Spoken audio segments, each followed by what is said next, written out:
Welcome to this explainer. I want you to picture a sprawling, completely untamed subcontinent thousands of years ago. It's this vast, unforgiving canvas of fiercely competing tribes. So how do you tame that kind of chaos?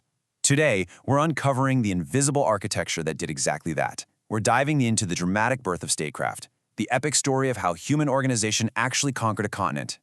Think about it for a second. How do you govern millions of people spread across thousands of miles?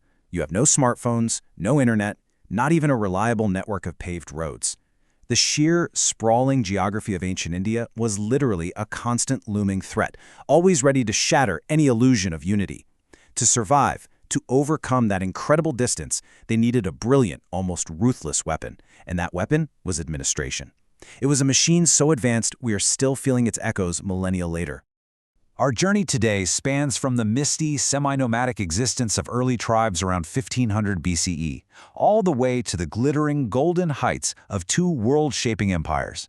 But we aren't just looking at dates on a timeline here. What you're actually witnessing is the very DNA of modern power being sequenced, watching it shift from desperate survival tactics to supreme, absolute dominion. Act 1. The Chaos and the Chieftain. So in those very early days, power was incredibly fragile. You had the Rajan, essentially a tribal chieftain, and he was kept strictly in check by these tribal councils known as the Sabha and Samiti. But as you might guess, when nomadic life gave way to settled, land-hungry agriculture, competition for resources absolutely exploded. Watch how the power dynamics evolve here. The Rajan sidelines those councils, he consolidates power, and he rises up as the Samrat, a true supreme ruler. Those voluntary gifts people used to give, yeah, they suddenly became compulsory tributes. The state was finally awakening. Act 2. The Mastermind and the Machine. Now behind this new, iron-fisted state machine was a brilliant, highly calculating scholar named Kautilya. He wrote a masterwork called the Arthashastra, which was this breathtakingly detailed manual on statecraft, economic dominance, and military strategy. Think of it as the absolute ultimate survival playbook for Emperor Chandragupta Maurya. It literally transformed his empire into a tightly wound clockwork of absolute power. When we dig into modern academic archives, they reveal just how deep this control actually went. Right at the center, you had the king, wielding supreme executive and judicial power. But he didn't do it alone. He ruled through this vast, incredibly organized network. You've got a council of ministers, high-ranking bureaucrats aggressively collecting revenue and guarding the treasury. And the craziest part, beneath all of them operated a massive shadow network of spies, constantly cross-checking data and keeping the entire population in line.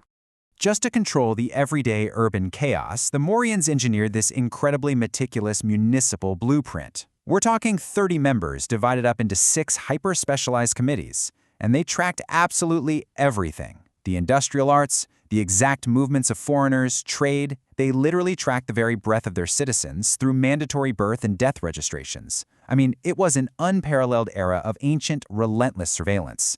But all of that administrative brilliance, it needed muscle to back it up. And the scale of that muscle was genuinely terrifying. 600,000. That is the colossal number of infantrymen standing ready at a moment's notice to enforce the king's will, and frankly, to crush even a whisper of dissent. And this massive force wasn't just some chaotic mob. It was a perfectly, intricately managed war machine. They divided it into 6 very specific wings, which included 30,000 cavalry, 9,000 war elephants, and fully dedicated navy and supply divisions.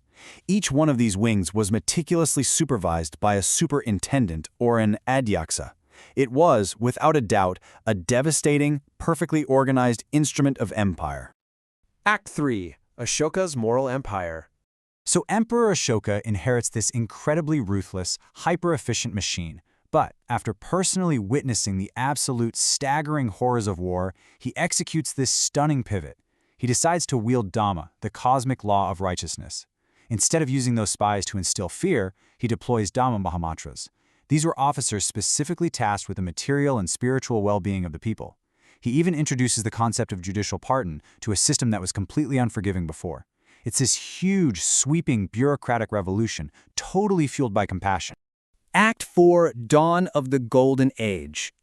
Fast forward a few centuries, and that rigid, spy-heavy centralization of the Mauryas starts to fade. The Guptas step onto the scene, and they master a completely different art: Decentralization. They figured out that true, lasting stability across a massive empire actually required local empowerment. So they shattered that micromanagement. They divided the empire into distinct divisions and districts, placing real power directly into the hands of local representatives and councils. Now, it's pretty fascinating because the Gupta kings adopted these towering, incredibly divine-sounding titles, Parameshwara, meaning Supreme Lord, or Maharaja Adhiraja, King of Kings. They were quite literally viewed as gods on earth. But here's the paradox. They weren't tyrants. They were strictly bound by Raja Dharma, the sacred duty of the king. Because of that, they actually shared power. They constantly toured their lands, and they poured massive amounts of state wealth right back into public welfare. They also completely revolutionized the justice system. For the very first time in ancient Indian history, a sophisticated wall was built between civil and criminal law. Things like violence and theft were handled entirely separately from property and inheritance disputes. And at the grassroots level, the state stepped back entirely. They allowed local village assemblies and trade guilds to just govern their own communities without interference. And modern academic study confirms exactly how remarkably effective this benevolent decentralization really was. By putting local rural bodies in charge, this era saw massive expansions in irrigation, the reclamation of vast unused wastelands, and the rise of these incredibly powerful, fully self-governing guilds of artisans and bankers. All of this robust domestic peace, it ignited an absolute explosion of international trade. The Gupta Empire cast a vast, lucrative web of commerce, connecting directly to China, Europe, and Ceylon. Economically, they were practically unassailable, and it allowed their golden culture to radiate globally. They were fundamentally redrawing the economic map of the ancient world. Legacy of the Ancients. So, from the raw, desperate survival instincts of those early tribal chieftains to Kautilya's ruthless, hyper-organized war machine, all the way to the benevolent bureaucracy of the Guptas, ancient India laid the absolute enduring foundation for modern statecraft. As we wrap up this explainer, I want you to just look around for a second. Look at our modern municipal committees, our clearly distinct civil and criminal courts, even our census data. It really forces a profound question. When you look at modern governments today, are you actually seeing new human progress, or are you just seeing the ancient echoes of the Mauryas and Guptas? Definitely something to keep in mind the next time you look at the architecture of our society. Thanks for watching.